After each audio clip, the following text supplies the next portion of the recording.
Ready, go!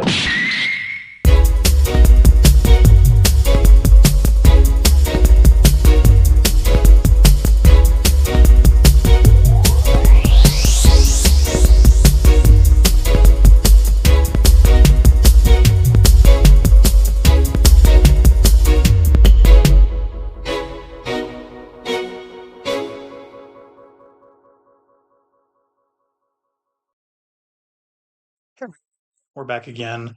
I've been beating some video games, man, and let me tell you, Death Stranding 2 might be the best one I've played this year so far. So let's get into it. Let's get into it. Okay, so the thing I said about Death Stranding 2 is, on the podcast at least, that it's one of the best sequels ever, and that still holds true. I think it might be my favorite thing I've played this year, for sure. And, the thing I said about Clair Obscur a month or so ago, I don't know. About it being my game of the year, between playing this and playing through Donkey Kong Bonanza, that may no longer be the case. Let's be honest. So I think I'm going to be talking pretty lofty about this thing because I adored it. I adored this game. I think Death Stranding 2 is probably the most single original and prescient work of art I've experienced in video games in the last quarter century. I think it's truly a spectacular video game. I loved 100% of this game. There was not one thing I did not like about it. Lofty claims aside, I think it's probably the most audacious and quirky AAA game I've played recently too. Um, Kojima does what other developers don't. He inserts himself into every aspect of his creation, adding a distinct crafted feel to the entire product. Everything in DS2 is bespoke, and it's basically a unique piece each of Kojima's soul. And this injects each tidbit and interesting mechanic found in this game with more thought, care, and heart than most titles you can see in the space. It may just be my favorite game I played this year in the past few years. It's tough though, because we're only halfway through the year at the time of this recording. So it seems be a bit early to crown it the champ when I haven't fully gotten through this year. But as you've seen with my Clair Obscur review, if you've listened, that confidence has proven to be my downfall. Maybe it's just a banger year for games. I don't know. To start, I have very few criticisms to levy at DS2, so prepare for maybe the most biased review I've ever done in this entire channel. Like, I love this game. I truly think it's one of the greatest games I've ever had the pleasure of playing. And I'll kind of boil it down like this: just like, have you ever gotten that sense when you're playing a truly special game that it's like one of those quote unquote landmark experiences? Like, like you think outside of yourself for a moment and you scrutinize the way you feel about something you're loving so wholly and completely that you kind of arrive at that like rare verdict that you've been playing one of the very best things you've ever touched. Like, that's how this game was for me in a nutshell. And Kojima's in his bag here in like such a way that no one would dare imitate. I believe that there are a few true quote unquote auteurs left making video games these days. True visionaries and industry luminaries who push the envelope and boundaries of what people think is possible in a digital landscape, especially when it comes to video games. I think, here's a couple examples. Like, I think Sam Lake, the creative director and writer of some of Remedy's biggest titles like Control and Alan Wake, kind of belongs in this select few, as do like industry giants like Hidetaka Miyazaki from Software, Todd Howard from Bethesda Game Studios, and we'll throw him in there. Fumito Ueda from Gen Design, known most famously though as being the lead creative at the legendary studio Team Eco, who were behind legendary PS2 titles like Eco and Shadow of the Colossus, right? But I think Hideo Kojima kind of separates himself from that. He's maybe the most prestigious and decorated of this group. I think he stands a full head and shoulders above these talented individuals for his myriad accomplishments in the game industry. Like, always pushing the envelope, always pushing forward, always making interesting stuff. He's the trendsetter for an industry that is always evolving, it seems. Besides Nintendo creatively, like, I feel like Kojima is doing things that people just aren't. When, the previously stated auteurs, when they make video games, the entire industry pays attention. Like in movies, like directors Denis Villeneuve or Christopher Nolan, when they make those huge blockbuster movies for theaters, people pay attention. And so too do these developers I've stated demand attention and respect for their work. More than all others, though, like, all eyes are on Kojima every time he's working with the team to create a new game. why is this the case? Like, I think he sets himself apart because he's just fucking weird, man. Like Kojima's just a weird dude. This is compliment. This is a positive thing. He's just invested in his games, like so much so that when he's making one, he lets you know that he was part of many aspects of its inception, creation, writing, whatever. Usually the credit text on the trailers, box art, final product has his name thrown all around all over it for the viewer or gamer to see. Like, for example, you'll see produced, designed, written, and directed by Hideo Kojima and all this stuff. It's kind of what you'll see these days. The man wears many hats, it seems. It's disingenuous to think that he's truly doing all of the hard work himself, because he's definitely not. But, like, I don't know, like a David Lynch or a Spike Lee, he makes sure to tell the audience that any game with his involvement in a creative capacity is his quote unquote thing. Like Spike Lee will throw up a Spike Lee joy on his stuff. And David Lynch, movies will bear his name in return. Rest in peace. I love David Lynch. And, these auteurs want you to know that not only did they have a hand in making these creative endeavors, but they are their proverbial, like, creative babies, for lack of a better term. They, as creatives, are a part of every fiber of their project's makeup from its inception to delivery. And when these people show off their production fully formed, each aspect of the design and the production in some ways bears each auteur's art and like their mark, right? And Kojima specifically is known for slinging around his name, right? If you know anything about him making games, this man has an ego. And when he's putting his name places, he's slapping that bitch everywhere. This is the most prevalent in the Metal Gear Solid series, especially in Metal Gear Solid 5, where practically you couldn't transition cutscenes damn near without seeing that Kojima made the fucking thing you're playing. It could come off as like pretentious and annoying, and it has bothered me in the past. But honestly, nowadays I just find it more comical than anything. It's just very funny to see that quote, it's a Hideo Kojima game 73 times while you're being airlifted to a war zone in Metal Gear Solid 5 to Fulton Sheep for your base's animal petting zoo. Kojima cracks me up, man. So back to the task at hand, the Death Stranding 2. Let's get back to it. In truth, it's a lot like the first one, albeit tighter, more fun, and less arduous. When DS1 hit the scene in 2019, I think it was somewhat of an anomaly. Like more than any other game I can think of in its promotional cycle, Death Stranding 1 baffled and bemused many industry pundits as it made its way to store shelves. At its heart, it was just like a uniquely weird project to understand. Like thematically, what was with all the babies and tar monsters? Like, why was Norman, flip the name around a little bit. Why was Norman Reedus so freaking nude? That man was nude. You saw his ass everywhere. Like people were asking these questions, and I loved the discourse that surrounded this game. It was such a mystery box when it was kind of leading up to release, and the lead up to launch was entertaining, right? Every little bit until it came out. I remember the slow trickle of trailers hitting the timeline with more and more people being increasingly bewildered by these odd visuals and the morose music that accompanied each trailer tidbit. The discourse. I don't know. Back then, it seemed a bit more tame, civil, just little anecdote. It feels like we've lost some decency since that time. And if you want to talk like prescience, like this game was before COVID, like in 2019, like it was on the fall before COVID, a few months before the most devastating and socially disruptive human event in decades had taken place. And seeing the way people felt and talked about the game itself during that period and upon release was fascinating. The themes of the game itself were so prescient and forward thinking that the fact that Death Stranding 1 came out before a global pandemic is nothing short of stupefying. It's just stupefying.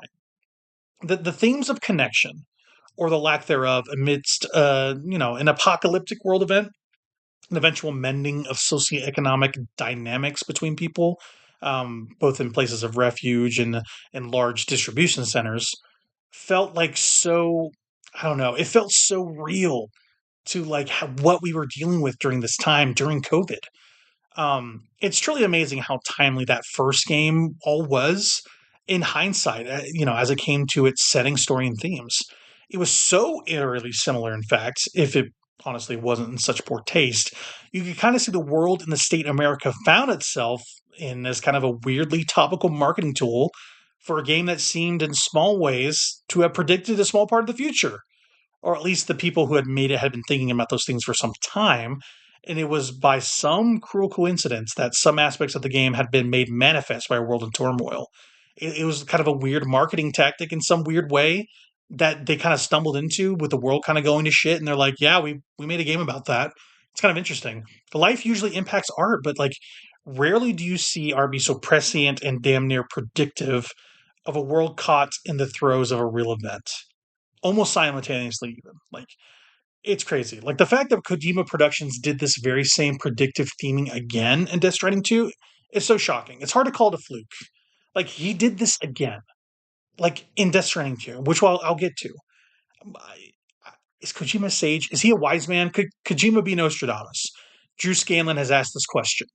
What's that Giant Bomb video, please? It's I think it was he playing Metal Gear Solid 2? This is a Giant Bomb video for Metal Gear Scanlon. He talks about Kojima being Nostradamus, and I'm starting to think he might be. And like I mentioned, Kojima's done this sort of predictive theming before. Metal Gear Solid 2, Sons of Liberty predicted the entire 21st century. It feels like when it comes to like governmental insight, digital information in the modern age, like social media memes, like the idea of informational dissemination and internet enshittification is like not a new thought. Flooding an entire connected network full of people living a digital life with junk news, alternative information, and downright governmental deception is literally the entire plot of the back half of that game, Metal Gear Solid 2. And Solid as Snake lays it out for you in the fight with Raiden. It's so clear Kojima thought about the digital age as a new frontier for malfeasance and governmental conspiracy, specifically as it came to the US's involvement in the virtual global landscape. He thought about it before it happened, like in a real way. So, like the idea that Kojima hasn't done this thing before and has mostly been correct about core tenets of certain things in his games is just wrong. Like he's doing this all the time, and he has. And Death Stranding 2 is the third time I can think of where his art is holding a mirror up to life and vice versa. Once you're lucky, twice you're wise, but three times, I think you might have foresight. And that's kind of how I feel about Kojima's theming in his games. So this is kind of a review of both games a little bit, I guess. We're talking about the Death Stranding project. I mean, if there's a third one day, we'll talk about that one too. But in this bucket, we're talking about 1 and 2. And I love the first Death Stranding. Um, it was a prickly game that pushed back at you as you played it. Sure, there were tar monsters and evil mailmen that wanted to kill you and steal your precious packages so they could get high. Um, kind of that's what they describe as happening there. But like the main antagonist in that first game was the terrain. Mother Nature, it felt like it was an indifferent host in that game. Like you were just it's there, you got to get over this hurdle, right? You kind of just feel like an ant, just kind of making your way across the random hills and the holes that Mother Nature's kind of carved out for you, right? Just to make life work and make your meager little life better in a world nonplussed by your existence. That's how that first game feels. Like everything is just hostile towards you. And for the series, the world is really the character, but you play a porter in this game, Sam Bridges to be exact. And in my opinion, he's played with all the dull charm and cardboard fluidity of a movie standee by Norman Reedus. He's just kind of the cipher for you to view this world and move about inside it, and that's about it. Like he gets more to do and say in the second entry, but like even still, he clearly feels like a player stand-in to ask weird story-related questions on behalf of us as gamers. And also, this is also a non sequitur. Norman Reedus has a kid named Mingus. Did you know that?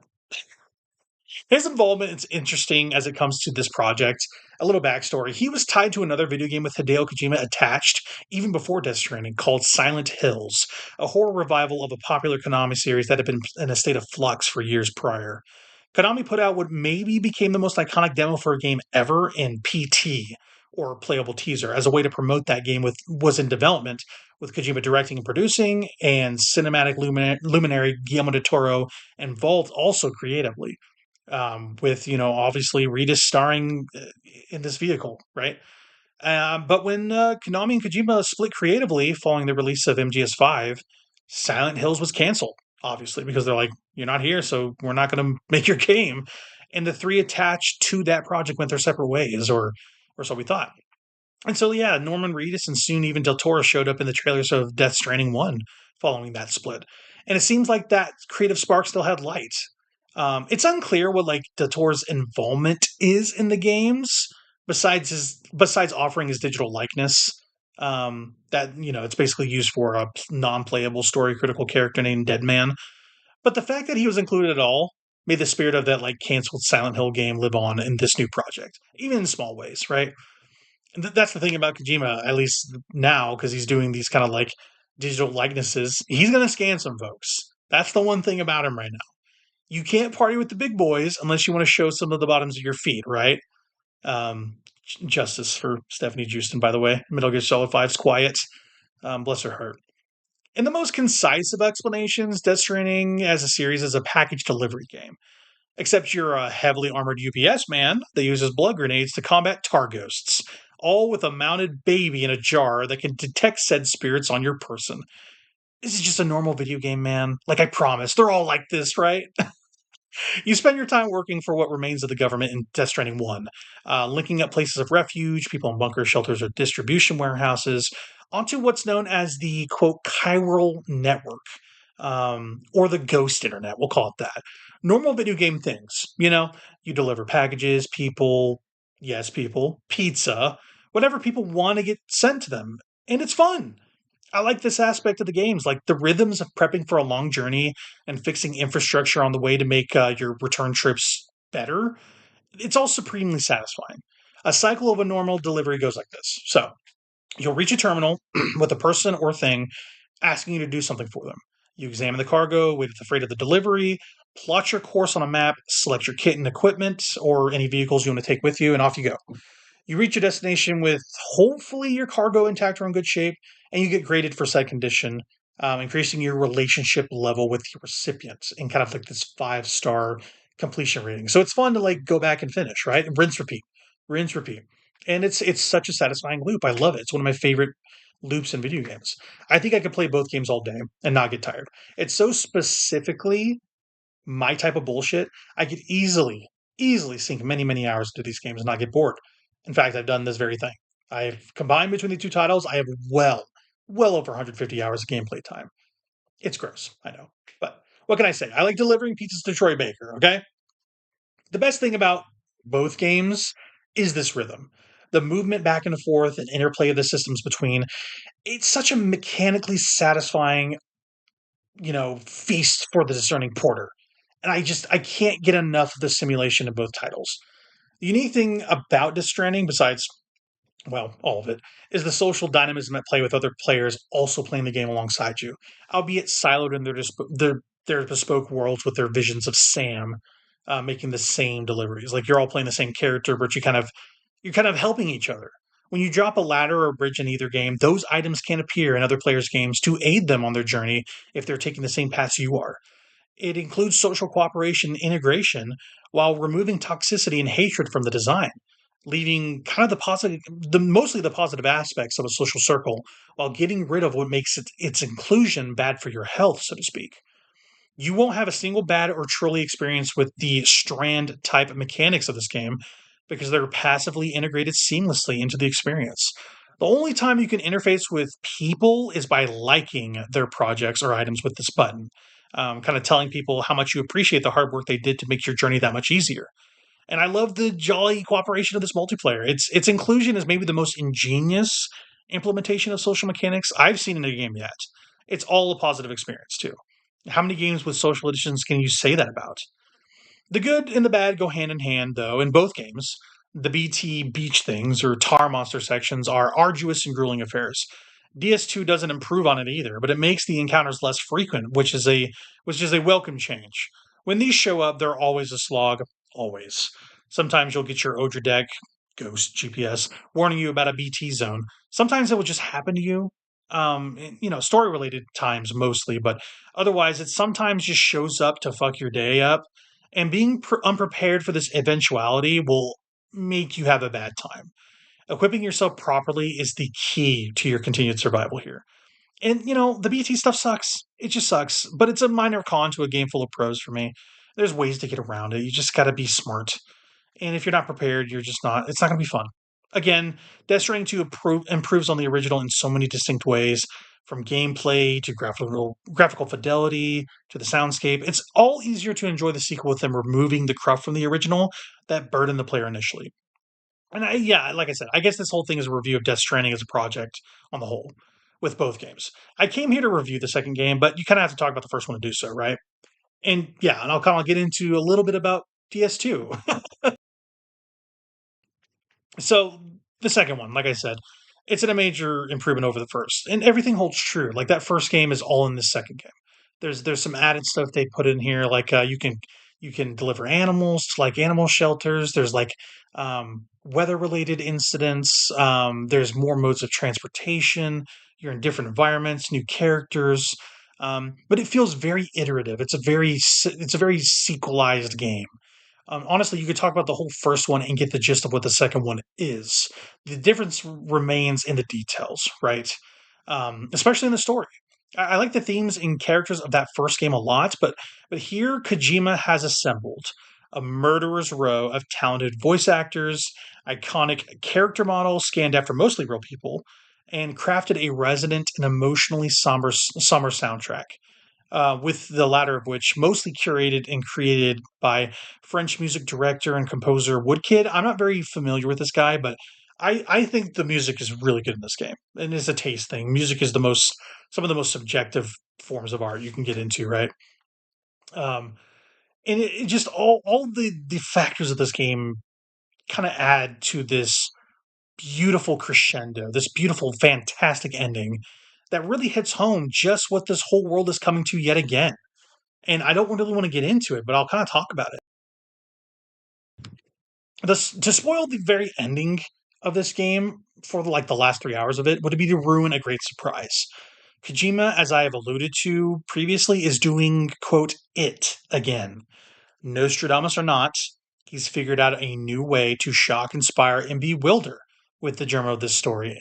That is, again, so prescient as to predict the state of the world we currently find ourselves in. And I'm not sure how he does it.